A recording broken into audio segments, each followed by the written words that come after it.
Good evening and thank you for joining us for KREM 2 News at 5. I'm Mark Hanrahan. It's good to have you here tonight. I'm Whitney Ward. We begin tonight tracking the aftermath of yesterday's massive windstorm. Strong winds blowing dust all across the inland Northwest. It cut off power to tens of thousands of people and even led to one death.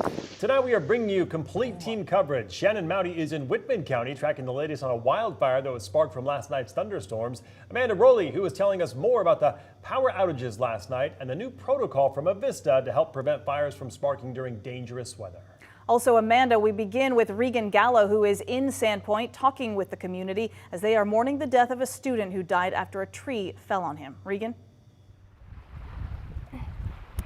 Yeah, we have been at Lake Pend Oreille and Sandpoint all day trying to uncover this tragic accident. Now, we did find out the student's name is Charlie Miller, and he was a senior at Lake Pend Oreille High School. He was immediately sent after the incident to Sacred Heart Medical Center in Spokane. We still don't know exactly when Miller passed away, but he did not survive his injuries. When administrators were notified this morning, the school district sent out crisis counselors and a therapy dog to its classrooms. The school only has about 90 students, so the tight-knit group is feeling the weight of its heavy loss. Charlie was a great young man. He was very, very kind, always willing to support anybody and have kind words for everybody. If you met Charlie, you were automatically taken back by his just presence that he had. The principal commends his staff and superintendent for urgently responding to the needs of his students. Many students went home to their families after receiving the news, and the students that remained on campus did not have regular class schedule. Now, the principal encourages that if you want to support the Miller family, you can go ahead and contact directly Lake Pend Oreille High School to send any support.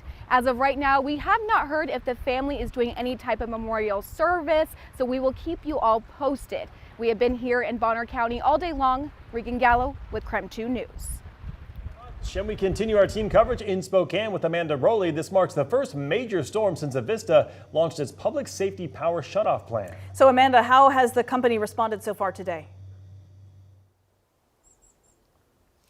Well, Mark and Whitney, Avista is saying they responded as best as could be expected under this new plan. Tonight, I'm in North Spokane at a home where this downed tree has just left a huge mess in their backyard. The owners told me last night they enjoyed what was left of the nice weather here on their back patio. They were sitting just here, and now the tree has completely taken over this back patio. Now, during the storm, we also saw downed power lines spark a fire on Spokane's South Hill. Now, as part of Avista's public safety power shutoff plan, it's held operations at the level of fire safety mode during this wildfire season. But last night, it elevated 3 circuits up to extreme fire safety mode. And that means there would not be an attempt to immediately close the circuit or restore power. Now, of those 3 circuits, they included 2 in Northwest Spokane and 1 in West Clarkston. Now, of those 3, there was only 1 actual outage, which required that manual inspection of the lines before attempting to restore power. So if you were a customer in one of those 3 elevated circuits that were in extreme fire safety mode, what you would have experienced is a little bit longer outage while our crews potentially patrolled and removed any unsafe conditions. Now, Avista's Director of Electrical Engineering and Program Director of Wildlife Resiliency, that's who you just heard from, he says it did take a couple hours for crews to manually patrol that downed line before restoring power to their customers. Now, here at this home in North Spokane, they did lose power. The tree behind me, it fell from their neighbor's yard, just missed their shed, but it did take out some of the power lines. They lost power last night, and just within the last couple of hours, it has been restored. Reporting in North Spokane, Amanda Rowley, KREM 2 News. All right, Amanda, thank you very much. And we are getting new video of those powerful winds in Sandpoint tonight.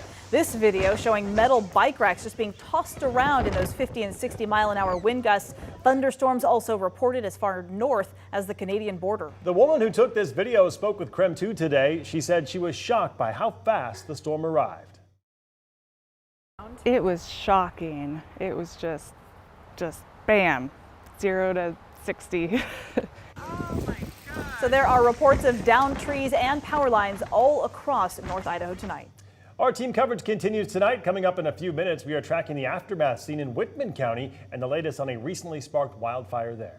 Sticking in Whitman County, the Palouse was hit especially hard. Take a look at this video from one of the farmers from the WSU Horticulture Center as the dust storm was preparing to sweep over the apple and pear crops. Today we learned there was no significant loss to those crops. However, they did lose power to one of their coolers where they store their harvested plums and apples.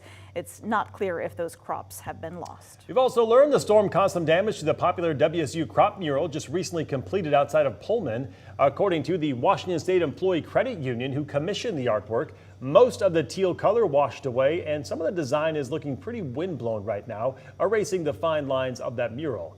You can still see most of the cougar and the loud and proud on the hillside.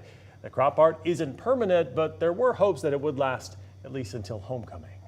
Thankfully, the worst of that storm has now passed. Now we are looking for a much warmer weekend ahead. Let's get right to Chief Meteorologist Jeremy Legoo. Jeremy, we're seeing a few wildfires pop up from last night's windstorms. So what are the wind conditions looking like at this hour? Well, a far cry from where they were this time yesterday. Wind out of the south at about 10 miles per hour has been the case for most of the day. The southerly wind will eventually warm us back up. Right now, we're not near as warm as we were yesterday. A high in the mid-60s puts us about 20 degrees colder than yesterday. Mid-60s in North Idaho, low 60s in parts of the Palouse, near 70 out in central Washington, and that comes with tons of sunshine. Believe it or not, today is much closer to what is average for this time of year. Our temperatures are supposed to be in the 60s. As we move through the next couple of days, notice there's a little bit of rain over the Cascades. It doesn't make it out of the Cascades. Instead, I think it's all about the sunshine. A few stray clouds and wind out of the west and southwest will warm up our temperatures heading into the weekend. I think Saturday offers us a high back in the 80s before cooler weather moves in on Sunday. We'll talk the overall weather pattern and why all of this takes place coming up in your full forecast.